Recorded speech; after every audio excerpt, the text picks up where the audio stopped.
المستقيم صراط الذين أنعمت عليهم غير المغضوب عليهم ولا الضالين.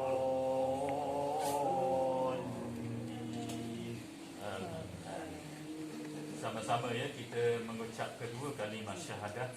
Asyhadu an la ilaha illallah wa asyhadu anna Muhammadar Rasulullah. Kita istighfar sama-sama. Astaghfirullahaladzim alladzi la ilaha illa huwal hayyul qayyum wa atubu ilaih.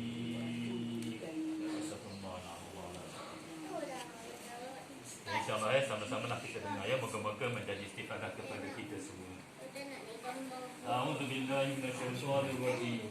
Bismillahirrahmanirrahim.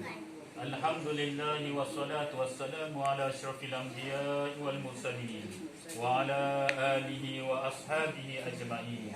Allahumma salli ala sayyidina Muhammadin wa ala alihi wa ashabihi ajma'in. Amma ba'da. Hadirin serta pengantin yang dimuliakan, pada pagi ini sama-sama kita berhimpun di dalam rumah ini untuk kita raikan kedua pengantin menempuh alam baru, iaitu alam berumah tangga. Marilah sama-sama kita doakan kepada Abdul Rahman bin Ahmad dengan Nuraini binti Muhammad supaya mendapat kebahagiaan, keberkatan dan kerajaan Allah Subhanahu wa taala di dalam rumah tangganya. Dan Allah Subhanahu wa taala telah berfirman, A'udzubillahi minasyaitonir rajim. Wa min ayatihi an khalaqalakum min anfusikum azwaja litaskunu ilaiha wa ja'ala bainakum mawaddatan wa rahmah. Inna fi dzalika laayatin liqaumin yatafakkarun. Maksudnya, dan di antara tanda-tanda kekuasaan Allah Subhanahu wa taala, Ia menciptakan seseorang lelaki akan pasangannya, yakni isterinya, dan begitu juga Ia menciptakan seseorang perempuan akan pasangannya, yakni suaminya, supaya ia hidup bahagia di dalam rumah tangganya dan saling berkasih sayang di antara satu sama lain. Itu adalah tanda-tanda bagi mereka yang mempunyai fikiran. Maka berdasarkan daripada ayat Al-Quran tadi, tujuan kita berumah tangga iaitu untuk hidup bersama di dalam rumah tangga kita bersama pasangan kita, saling memahami di antara satu sama lain dan saling menyayangi di antara satu sama lain. Hadirin serta pengantin yang dimuliakan, InsyaAllah sebentar lagi ijab qabul akan dilangsungkan. Dengan itu Abdul Rahman bin Ahmad akan digelar sebagai seorang suami kepada Nuraini binti Muhammad, manakala Nuraini pula akan digelar sebagai seorang isteri. Apabila bergelar suami isteri nanti, ada hak dan tanggungjawab masing-masing. Apakah tanggungjawabnya sebagai seorang suami dan apakah pula tanggungjawabnya sebagai seorang isteri.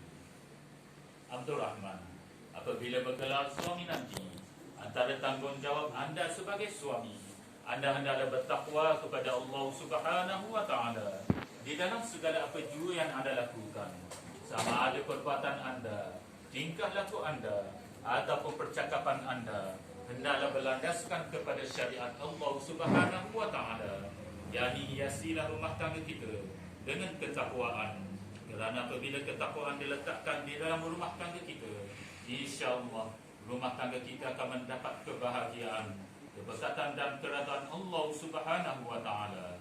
Dan begitu juga Abdul Rahman, apabila bergelar suami nanti, anda juga akan digelar sebagai seorang ketua, yakni anda akan menjadi ketua di dalam rumah tangga anda.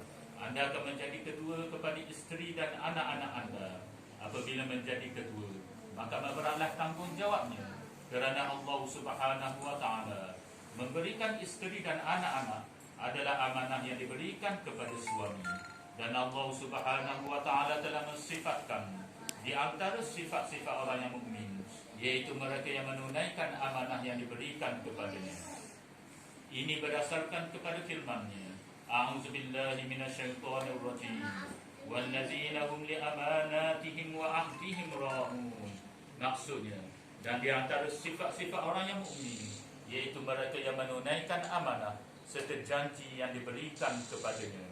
Oleh itu diharap kepada Abdul Rahman menerima amanah yang diberikan oleh Allah Subhanahu wa taala, yaitu Nuraini binti Muhammad sebagai seorang isteri. Jagalah dengan sebaik mungkin dan berilah tanggungjawab yang sepatutnya. Dan begitu juga di dalam rumah tangga nanti. Tunjukkanlah akhlak yang mulia di dalam rumah tangga kita, supaya menjadi contoh tauladan di dalam keluarga kita nanti. Itu adalah sebahagian daripada tanggungjawab sebagai seorang suami. Banyak lagi tanggungjawab yang perlu dilakukan. Maka kita dalamilah ilmu rumah tangga nanti apabila kita gelar sebagai seorang suami. Hadirin serta pengantin yang dimuliakan, Nuraini, sebentar lagi anda digelar sebagai seorang isteri. Apabila bergelar isteri nanti, anda juga hendaklah bertakwa kepada Allah Subhanahu wa taala sebagaimana yang digesakan kepada suami anda tadi. Dan begitu juga Nuraini, apabila bergelar isteri nanti, maka taatilah suami. Apa-apa yang disuruh oleh suami, jika tidak melanggar syariat, hendaklah dituruti. Dan jika melakukan kesilapan ataupun penderhakaan kepada suami, maka bersegeralah memohon kemaafan, kerana segala apa jua yang dilakukan oleh isteri, sama ada dosa ataupun pahala, akan dipertanggungjawabkan ke atas bahu suami dan bukannya ke atas bahu wali selepas diijab kabulkan nanti. Kerana suami adalah bertanggungjawab ke atas diri kita, maka kita jagalah tingkah laku kita, jagalah dosa pahala kita, supaya tidak terbeban ke atas bahu suami kita. Dan begitu juga Nuraini, apabila bergelar isteri nanti, bantulah suami kita dalam mendidik dan menjaga rumah tangga kita nanti. Itu adalah sebahagian daripada tanggungjawab sebagai seorang isteri. Banyak lagi tanggungjawab yang perlu dilakukan apabila bergelar isteri nanti. Maka begitulah juga kita dalamilah ilmu rumah tangga, supaya rumah tangga kita mendapat kebahagiaan dunia dan akhirat. Hadirin serta pengantin yang dimuliakan,